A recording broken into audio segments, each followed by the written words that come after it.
দায়িত্ব হলো তুমকাল মারআতু আরবাইন লিমালিহা ওয়া লিহাসাবিহা ওয়া লিজামালিহা ওয়া লিদীনিহা ফাসফালিনা বিদ্দীন তারবাতিয়াদা। ও আমার ওই সমস্ত উম্মতেরা যারা আশা করো তোমার ভবিষ্যৎ প্রজন্ম তোমার কথা শুনো, তোমার আহলে আওলাদ তোমার বাধ্যগত হো, তাহলে সর্বপ্রথম তোমার দায়িত্ব হলো তুমি যে নারীকে বিবাহ করবে ওই নারীটা কেমন হওয়া যায়। আল্লাহ হাকিম সাল্লাল্লাহু আলাইহি ওয়াসাল্লাম বলেন চারটা জিনিস দেখে তুমি নারী বিবাহ করবে। এক নম্বর লিহাদাইন লিমাইহা, তার ধন সম্পদ দেখে। দুই নম্বর ওয়ালিহাসাবিহা, তার বংশ মর্যাদা দেখে। তিন নম্বর ওয়ালিজামালিহা, তার সৌন্দর্য দেখে। চার নম্বর ওয়ালিদীনিহা, তার দ্বীন দেখে, তার ভিতরে কতটুকু দ্বীন দায়িত্ব রয়েছে এই দ্বীন দায়িত্ব দেখে একটা নারীকে বিবাহ করবে। পরিশেষে সরকারে মুআম সাইয়্যিদুনা জনাবে রাসূল করিম সাল্লাল্লাহু আলাইহি ওয়াসাল্লাম বলতেছে ফাসবালিনা বিদ্দীন, তোমরা পূর্বের যে দিনটা উল্লেখ করেছি তার ধন সম্পদ দেখা, বংশ মর্যাদা দেখা, তার সৌন্দর্য দেখা। ও আমার উম্মতেরা, এই দিনটার মধ্যে সবচেয়ে বেশি চতুর্থ নাম্বার যে বললাম ফাসবালিনা বিদ্দীন, দ্বীনের বেশি অগ্রাধিকার দেবে। তার ভিতরে সৌন্দর্য নাই, তার ভিতরে তার মধ্যে কোনো অর্থ সম্পদ নাই, তার বংশ মর্যাদাও এত উঁচু না, কিন্তু দ্বীন দায়িত্ব রয়েছে। ও আমার উম্মতেরা, ফাসবালিনা বিদ্দীন, তার দ্বীন দেখে ওই নারীকে বিবাহ করবে। যদি তা না করো, যদি তা না করো তারবাতিয়াদা, জেনে রাখো দ্বীন দায়িত্ব দেখে তুমি নারীকে বিবাহ করবে না, তুমি অর্থ সম্পদ দেখবে, সৌন্দর্য দেখবে, অনেক বড় মর্যাদা ওই দিকে খেয়াল করবে। ও আমার উম্মতেরা, খেয়াল করে রাখো, জেনে রাখো তারবাতিয়াদা, তোমার জন্য ধ্বংস অনিবার্য। তুমি ধ্বংস হও, তুমি ধ্বংস হও, এই কথা নবী সাল্লাল্লাহু আলাইহি ওয়াসাল্লাম বলেছেন। এখন আমরা পূর্বের যে দিনটা আছে এগুলো খুব ভালোভাবে লিখি। মেয়েটা কত ধন সম্পদ আছে, বাড়ি গাড়ি কয়টা, বাবা কি কি দিতে পারবে, সৌন্দর্য কেমন, এগুলো খুব ভালোভাবে লিখি। কিন্তু দিন দায়িত্ব দেখার মধ্যে আমাদের কারো আগ্রহ নাই, দেখিও না। আগে শুনতাম মই মুরব্বীরা যখন বিবাহ করাইতে যাইত তখন ওই নারীকে জিজ্ঞেস করত যে তুমি কোন সূরা পারো কিনা, সূরা পারো কি, কোরআন শরীফ পড়তে পারো কিনা, নামাজে কয় ফরজ, এইগুলা জিজ্ঞেস করত। অর্থাৎ দ্বীন ইসলাম সম্পর্কে তাদেরকে জিজ্ঞেস করত। এখন জিজ্ঞেস করে তুমি কোন ক্লাস পর্যন্ত পড়ছো, কি কি সাবজেক্টে পড়ছো, তুমি ডান্স পারো কিনা, তুমি গান বলতে পারো কিনা, ভালো অভিনয় করতে পারো কিনা, এই সমস্ত জিনিস এখন দেখা হয়। আর এইগুলা দেখে বিভিন্ন মডেল দেখে যখন নারীকে ঘরে আনা হয় তখন সে এই মডেলিং এর ভেতরে থাকে, শ্বশুর শাশুড়ি খেয়াল করে না আর স্বামীরও সেবা যত্ন করে না। এই নারীর মধ্যে যখন গর্ভে থেকে যখন সন্তান জন্ম নেবে, এই সন্তান হাসান বসরির মতো এরকম বড় আল্লাহর ওলি হবে। কি বলেন? এমন মডেল দেখে আপনি দিন দায়িত্বের প্রাধান্য দিলেন না, আপনি সৌন্দর্য আর ধন সম্পদ দেখে যখন আনলেন, আনার পরে এই নারী সবসময় সে মোবাইল আর ফেসবুক ইউটিউব নিয়ে পড়ে থাকে, সারাক্ষণ এইগুলা দেখে এই নারীর গর্ব থেকে বাইকিং বুস্তানি আসবে, জুনায়েদ বুস্তানি আসবে, বড়বীর আব্দুল কাদের জিলানী আসবে, কি বলেন? আসবে না। পশ্চিম কারো এটা আশা করেন না, কারণ আপনি ঘরে লাগাইছেন কি, লাগাইছেন কি, আশা করেন কি, আগুন বলা সম্ভব। পশ্চিম কারের সম্ভব না, বন্ধু জেনে রাখেন, সম্ভব না। পূর্বের ইতিহাস তালাশ করুন, পূর্বে যত আল্লাহ ওলিগণ আসছে তাদের সর্বপ্রথম শিক্ষাটা ছিল তাদের ঘরের ভিতর কান্না। বড়বীর কথাই আমরা সকলেই জানি। বড়বীর যখন দুনিয়াতে আসছে এইটা প্রসিদ্ধ কথা, বড়বীর যখন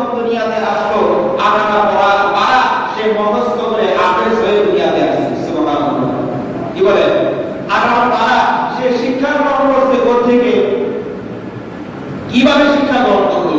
মা সারাক্ষণ এগুলা কি করতো? তেলাওয়াত করতো। এই পারাগুলো মা সারাক্ষণ তেলাওয়াত করতো, সন্তান গর্ভে থেকে থেকে এগুলা শুনছে। সন্তান গর্ভে থেকে থেকে এগুলা শোনার পরে মা তেলাওয়াত করেছে, সন্তান দুনিয়াতে আসছে, আসার পরে তাকে শিক্ষা দিতে হয় না। এখন পর্যন্ত কোরআনে কারিমের একটা আয়াত আলিফ বা তা সা উদ্দিষ্ট হরফ সে জানে না, কিন্তু কোরআনে কারিম পরপর সে পড়া শুরু করেছে। খাজা মঈনুদ্দিন চিশতি রাহমাতুল্লাহি আলাইহির ইতিহাস তালাশ করে দেখেন, তার মা কেমন ছিল।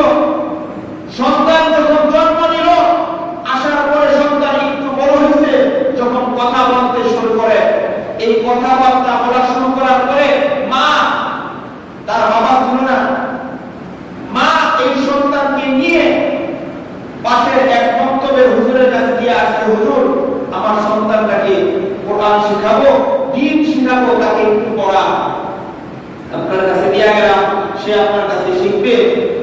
হুজুর খুব সুন্দর আগ্রহ নিয়ে সন্তানকে সামনে নিয়ে ভালো কথাবার্তা বলা শুরু করার পরে জিজ্ঞাসা করছে, ও ভাই, ও তুমি বলো মঈনুদ্দিন, তুমি বলো আলিফ বা তা সা জিম। উস্তাদ এই হরফগুলো যখন বলল, মঈনুদ্দিন চিশতি রাহমাতুল্লাহি আলাইহি, এখন মঈনুদ্দিন চিশতি রাহমাতুল্লাহি আলাইহি পড়া শুরু করলেন, আলিফ লাম মিম যালিকাল কিতাবু লা রাইবা ফীহি হুদাল লিল মুত্তাকিন। মঈনুদ্দিন চিশতি রাহমাতুল্লাহি আলাইহি উস্তাদ বলল আলিফ বা তা সা পড়ার জন্য মঈনুদ্দিন চিশতি রাহমাতুল্লাহি আলাইহি সূরা বাকারা পুরো পরিশুনি তেলাওয়াত করে শুনিয়ে দিলেন। যখন মঈনুদ্দিন চিশতি রাহমাতুল্লাহি আলাইহি পড়া শুরু করলেন, উস্তাদ মঈনুদ্দিনের চেহারার দিকে তাকিয়ে আছে, বলে কি সেরা এই সন্তান, বলে কি সে এইগুলা থেকে শিখলো। উস্তাদ চেহারার দিকে তাকিয়ে আছে আর ভাবতেছে, মা নিয়ে গেল এই সন্তানটাকে আলিফ বা তা সা শিখতে থেকে তাকে কোরআন শিক্ষা দেওয়ার জন্য, আর সন্তান কোরআনে কারীম পড়া শুরু করে দিয়েছে। এমনিভাবে তিনি পড়তে পড়তে পড়তে পড়তে 14 পারা পর্যন্ত মঈনুদ্দিন চিশতি রাহমাতুল্লাহি আলাইহি এক বৈঠকে উস্তাদের কাছে শুনিয়ে যায়। এক বৈঠকে মঈনুদ্দিন চিশতি রাহমাতুল্লাহি আলাইহি উস্তাদের সামনে 14 পারা শোনাইছে। মা দিয়ে গেছে কিসের জন্য? মা দিয়ে গেছে উস্তাদের সামনে আলিফ বা তা সা শিখে সে যেন কোরআনে কারীম পড়তে পারে। উস্তাদ অবাক, মঈনুদ্দিনকে হাতে করে নিয়ে মার কাছে আসলো। আয়েশা বলতেছে, ও মঈনুদ্দিনের মা, তুমি আমার সাথে এমন দুকামানি করলে কেন, এমন মিথ্যা করলে কেন, এমন একটা কাজ তুমি কিভাবে করলে? আমি হুজুর, তুমি আমার সাথে এমন খারাপ আচরণ কেন করলে? বলতেছে, হুজুর আমি কি খারাপ আচরণ করলাম? উস্তাদ বলে, ও মঈনুদ্দিনের মা, তুমি আমাকে মঈনুদ্দিনকে দিয়ে আসছো তাকে আলিফ বা তা শিখিয়ে যাতে কোরআনটাকে সহি করাইতে পারি। তোমার মঈনুদ্দিন তো আমার আলিফ বা তা না শুনে কোরআনে কারীম সে অর্ধেক প্রায় পড়ে ফেলেছে। তোমার সন্তান পড়তে পারে, তারপরে আমার কাছে কেন নিয়ে আসবে? মঈনুদ্দিনের মা বলে, হুজুর আমি জানি না, আমার সন্তান এই তেলাওয়াতগুলো কোত্থেকে শিখলো আমি জানি না, হুজুর আমাকে মাফ করেন, আমি বলতে পারবো না। হুজুর জিজ্ঞাসা করলো, তুমিও জানো না, তাহলে তোমার সন্তান কিভাবে শিখলো? একটু বলো তো দেখি। মঈনুদ্দিন রাহমাতুল্লাহি আলাইহি মা বলে যে আমি আমার সন্তান যখন আমার গর্ভে ছিল, আমার সন্তান গর্ভে থাকা অবস্থায় আমি অধিক পরিমাণে কোরআন তেলাওয়াত করতাম, আর সবচেয়ে বেশি কোরআনে কারীমের শুরু থেকে এই 14 পারা খুব বেশি পরিমাণে পড়তাম। তো উস্তাদ বলতেছে, ওরে মা, তুমি যখন তোমার গর্ভে সন্তান থাকা অবস্থায় কোরআনে কারীমের এই পারাগুলো বেশি তেলাওয়াত করতে, আর এই তোমার গর্ভে থেকে তোমার সন্তান এই কোরআন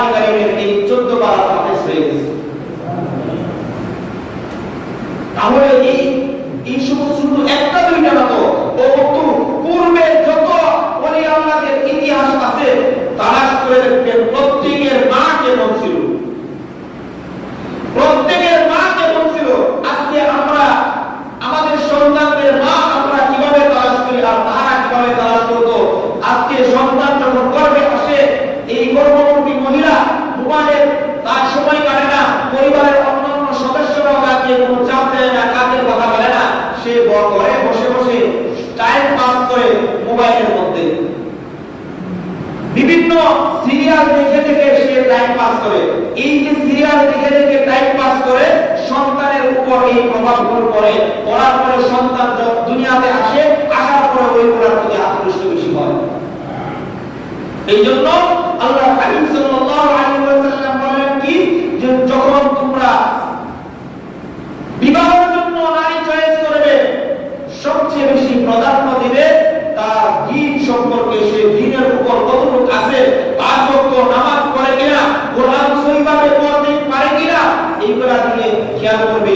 যদি এইগুলা খেয়াল করো তাহলে আগামী প্রজন্ম এই নারী থেকে যখন সন্তান আসবে, সন্তানটাও ভালো হবে আশা করা যায়। আর না হয় যদি এইগুলা তালাশ না করো তাহলে সন্তান ভালো আশা করতে পারো না।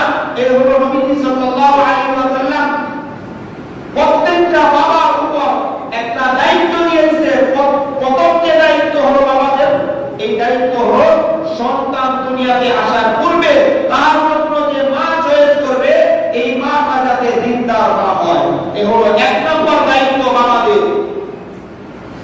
বাবাদের 2 নম্বর দায়িত্ব, সংক্ষেপ করে বলতেছি বন্ধু, বোঝার চেষ্টা করবেন, বুঝে এগুলো আমরা যারা বাবা হয়ে গেছি তো গেছি, যারা হয় নাই তারা যাতে আগামী প্রজন্মকে এরকম সামনে যারা আসবে তারা যাতে ভালো হয়ে যায়, এরকম দিনদার হয়। আগামী প্রজন্ম যাতে ভালো হয়, দিনদার প্রজন্ম হয়, একটা নেককার এরকম সমাজ কায়েম হয়। আল্লাহ রাব্বুল আলামিন আমাদের বুঝে আমল করার তৌফিক দান করুন। আমিন। মুহতারাম